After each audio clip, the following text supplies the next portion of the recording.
अच्छा, next question number 6। Question number 6 में बोला है एक आइगन वैल्यू है 1 -1 एंड 3। तो A square plus A singular non singular square minus A square plus 3 A square minus 3 है। तो कौन सा ऑप्शन इज ट्रू? ठीक है। तो अच्छा, ए का आइगन वैल्यू ये है, तो ए स्क्वायर का क्या होगा? ए स्क्वायर का आइगन वैल्यू ये 1 स्क्वायर हो जाएगा 1, तो -1 स्क्वायर 1, 3 स्क्वायर इज 9। ठीक है, ए स्क्वायर का आइगन वैल्यू ये। अब हम देखेंगे फर्स्ट ऑप्शन नंबर ए को, हम देखेंगे ए स्क्वायर प्लस ए इस सिंगुलर होगा या नहीं होगा। देखिए, अगर ये सिंगुलर है तो इसका एक तो ऐसा आइगन वैल्यू मिल जाएगा जो 0 होगा। तो ठीक है, ए स्क्वायर प्लस ए का आइगन वैल्यू क्या होगा? 1 + 1 2, -1 + 1 ये क्या होगा? 0, 3 + 9 12। अच्छा, एक तो आइगन वैल्यू मिल गया जो 0 है, तो ये सिंगुलर होगा। तो ऑप्शन ए में क्या बोला था? A square plus A is non singular, तो option A is not true. B को देखते हैं, ए स्क्वायर माइनस ए, ये इसका आइगन वैल्यू क्या होगा? ए स्क्वायर के 1 - 1 ये होगा 0। तो एक आइगन वैल्यू 0 हो गया, तो ये सिंगुलर होगा। तो option B is true, not true. C में क्या बोला है? A square plus 3a। अच्छा, ए स्क्वायर क्या होगा? 1 + 3 × 1, 1 प्लस 3 × -1, 9 + 3 × -3, नॉट 3। ओके, तो ये क्या होगा? ये आएगा 4, ये आएगा -2, ये आएगा 18। तो यहाँ पर एक भी आइगन वैल्यू 0 नहीं है, तो इसका मतलब ये सिंगुलर नहीं होगा। तो ऑप्शन सी इज ट्रू। तो डी में देख लेते हैं। तो ए स्क्वायर -3a ये क्या होगा? यहाँ पर देखिए, अगर हम ये दोनों आइगन वैल्यू की बात करें तो क्या आएगा? ये इन दोनों को हम छोड़ते हैं। ठीक है, इसकी बात करते हैं। तो ए स्क्वायर ये है 9 - 3a, ए में क्या है 3। तो ये क्या होगा? 0। तो एक आइगन वैल्यू मिल गया हमें जो 0 है, तो इसका मतलब ये सिंगुलर होगा। So option D is not true. Okay, next है क्वेश्चन नंबर 7। क्वेश्चन नंबर 7 में क्या बोला है? T such that R2R be a linear transformation. ये एक लीनियर ट्रांसफॉर्मेशन है। आई एक आइडेंटिटी ट्रांसफॉर्मेशन है। सी एक स्केलर है। एक्स क्या है? एक नॉन जीरो वेक्टर है। तो such that T X equals to C X. अच्छा, टी माइनस सी आई का रैंक क्या होगा? इसे हम इस तरह से लिख सकते हैं, टी माइनस सी। इसे हम सी एक्स को हम लेफ्ट साइड में ले आया, T minus C X equals to 0। ठीक है, तो सॉरी, यहाँ पर आई होगा, टी एक स्केलर है इसलिए आई एक आइडेंटिटी मैट्रिक्स है। अच्छा, अभी हम इसका हम डिटर्मिनेंट करेंगे तो क्या होगा? टी माइनस सी आई ये क्या होगा? 0 आएगा। ओके, अच्छा, इसका डिटर्मिनेंट अगर 0 है तो रैंक क्या होगा? Rank of T minus C आई।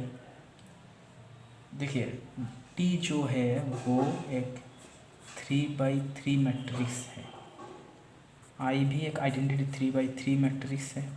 तो इसका आई के साथ स्केलर का मल्टीप्लाई करके टी से इसको माइनस करेंगे तो जो आएगा वो भी तो एक 3/3 मैट्रिक्स ही होगा ना। तो टी माइनस सी आई जो है वो भी एक 3/3 मैट्रिक्स होगा। तो इसका डिटर्मिनेंट 0 आ रहा है, तो रैंक जो होगा वो 3 से कम होगा। ठीक है, अच्छा, ठीक है, तो डिटर्मिनेंट रैंक जो होगा वो 3 नहीं होगा। तो कौन सा ऑप्शन इज ट्रू होगा? D, option D is true, can not be 3। हमें बोला गया है क्वेश्चन नंबर 20 में टी एक लीनियर ट्रांसफॉर्मेशन होगा। तो चलिए दिखाते हैं हम टी को लीनियर ट्रांसफॉर्मेशन। तो टी इक्वल टू दिस,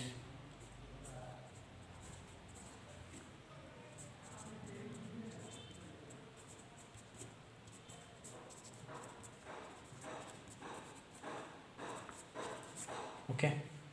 अच्छा, यहाँ से क्या आएगा, alpha into X one Z one क्या है, Y one plus Z one zero plus Y two plus Z two zero T alpha Y one plus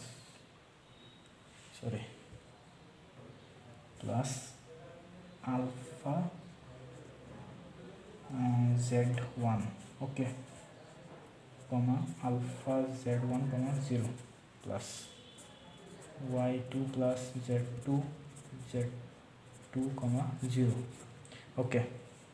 ये देखिए टी यहाँ पर इसके साथ इसका एडिशन होगा, तो alpha Y one plus alpha Z one plus Y two plus Z two, इसके साथ इसका alpha Z one plus Z two zero, okay. This equals to T alpha X one plus X two alpha Y one plus Y two alpha Z one plus Z two, okay. अच्छा, this equals to क्या होगा, alpha Y one plus Y two, ठीक है, alpha Y one plus Y two plus alpha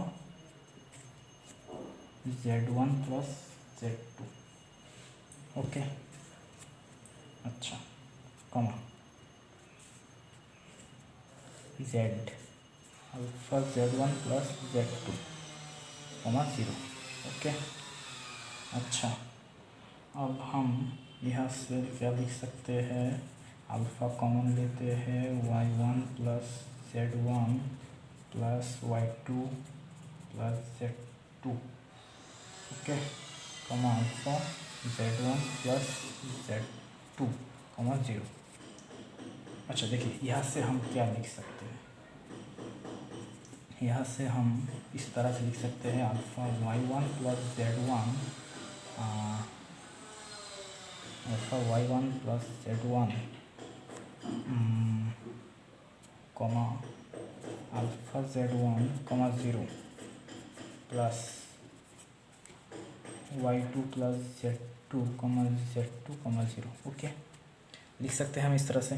देखिए, इन दोनों का अगर आप एडिशन करेंगे तो ये आएगा, तो यहाँ से अगर हम अल्फ़ा कॉमन लेते हैं तो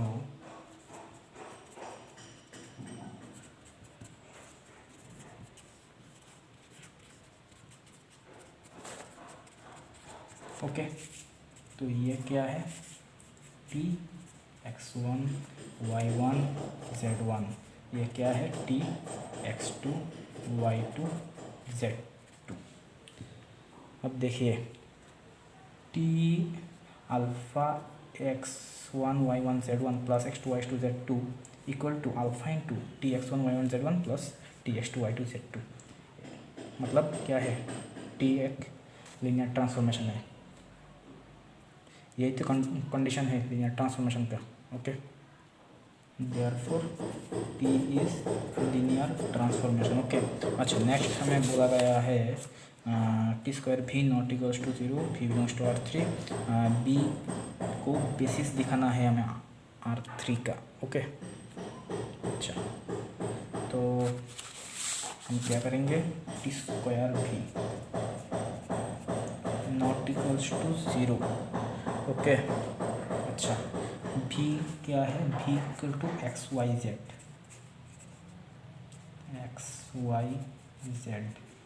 T square X Y Z not equals to zero. अच्छा, T square X Y Z मतलब टी एक्स वाई जेड क्या आएगा, Y plus Z zero is not equals to zero. तो ये क्या आएगा, वाई प्लस जेड मतलब यहाँ पर y है, ये z है, ये y प्लस जेड आएगा, z कमा z है 0 और 0, दिस नॉट इक्वल्स टू 0, ठीक है। This implies z not equals to 0, okay. अच्छा, अब हमें दिया गया है क्या, b इक्वल्स टू क्या है, b इक्वल्स टू है v टी भी और टी भी स्क्वायर। अच्छा, v क्या है, एक्स वाई जेड, टी भी क्या है, टी भी है वाई प्लस जेड, जेड 0, तो टी भी स्क्वायर नहीं, टी स्क्वायर भी जेड कमा 0,0, ओके। देखिए यहाँ पर हमें दिखाना है b बेसिस होगा R3 का, तो b को R3 के बेसिस होने के लिए क्या होना पड़ेगा, पहला condition dimension of b equal to dimension of R3 होना पड़ेगा। इसका डायमेंशन क्या है, 3 है, तो b का डायमेंशन क्या है, देखिए z 0 नहीं है, तो इसका मतलब b का डायमेंशन भी 3 है, तो डायमेंशन तो फॉलो कर गया। अब हमें दिखाना है b को लीनियर इंडिपेंडेंट होना पड़ेगा, ठीक है। अगर हम b को लीनियर इंडिपेंडेंट दिखा सकते हैं तो हम बता देंगे कि b एक बेसिस होगा R3 का। हम अल्फ़ा की बीटा गामा 3 कांस्टेंट लेते हैं, alpha into B plus beta into T B plus gamma into T square B equals to 0, तो अल्फ़ा इंटू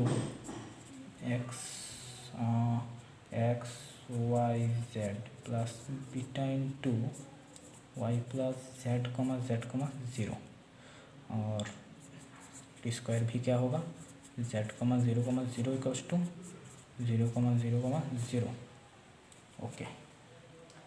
यहाँ से क्या आएगा, alpha X plus beta Y plus beta Z plus gamma Z comma alpha Y plus beta Z comma alpha Z equal to 0,0,0। अच्छा, अब देखिए alpha Z equals to 0, but Z तो 0 नहीं है, तो इसका मतलब अल्फ़ा इक्वल टू 0। अच्छा, यहाँ से देखिए alpha Y plus beta Z equal to 0, alpha Y plus beta Z equal to 0। अच्छा, देखिए अल्फ़ा इक्वल टू 0 है, तो ये 0 है, B Z not equal to 0, तो मतलब B equal to beta equal to 0। अच्छा, अब देखिए यहाँ से दिस इक्वल्स टू 0, तो देखिए अल्फ़ा इक्वल टू 0 है, बीटा इक्वल टू 0 है, तो ये 0 हो जाएगा, बचेगा कौन, गामा जेड इक्वल्स टू 0, तो जेड नॉट इक्वल्स टू 0 मतलब गामा इक्वल्स टू 0, तो अल्फ़ा बीटा गामा तीनों ही 0 हो गए, अल्फ़ा बीटा गामा तीनों ही 0 हो गए। इसका मतलब भी टी भी एंड टी स्क्वायर भी ये लीनियरली इंडिपेंडेंट है, ओके। तो इसका मतलब क्या है, b एक बेसिस होगा R3 का, b is basis of R3, okay. तो प्रूफ हो गया। अच्छा, नेक्स्ट हमें क्या करना है, b का रेस्पेक्ट में t का हमें एक मैट्रिक्स दिखाना है, और क्या बताया गया है हमें, b belongs to R3 such that T square भी नॉट इक्वल्स टू 0, ओके। हमें ये कंडीशन दिया गया है, टी स्क्वायर भी नॉट इक्वल्स टू 0, तो हम सिलेक्ट करते हैं, लेट भी इक्वल टू 0,0,1, ठीक है। तो टी भी क्या आएगा, 0 वाई प्लस जेड, कुछ ऐसा था, वाई प्लस जेड 0, तो टी स्क्वायर भी क्या आएगा हमें, सॉरी ये वाई प्लस जेड है, तो यहाँ पर भी 1 होगा, तो वाई प्लस जेड 1, जेड है 0, ओके। यहाँ पर है 0, T square B this not equals to 0, okay. अच्छा, तो अब देखिए बी क्या होगा, भी टी भी और टी भी स्क्वायर। भी क्या है 0 0 1 1 1 0 1 0 0। ओके अच्छा, तो अब देखेंगे हम ये टी 0 0 1 ये क्या होगा, ये होगा Y plus Z Z 0। T 1 1 0 ये क्या होगा, Y plus Z 1 Z 0 0। T 1 0 0 ये क्या होगा, ये होगा T Y plus Z 0 Z 0 0। अच्छा, ये हम क्यों किया, ये हमने इसलिए किया कि हमें टी का मैट्रिक्स निकलना है बी के रेस्पेक्ट में। तो अगर हम टी का मैट्रिक्स निकालेंगे तो वो कैसा होगा, कुछ इस तरह से होगा। टी भी मतलब ये टी 0 0 1 टी 1 1 0 और टी 1 0 0। ठीक है, तो ये क्या होगा टी 0 0 1 ये है, ये 1 1 0 ये क्या है 1 0 0 एंड ये क्या है टी 1 0 0 है 0 0 0। ओके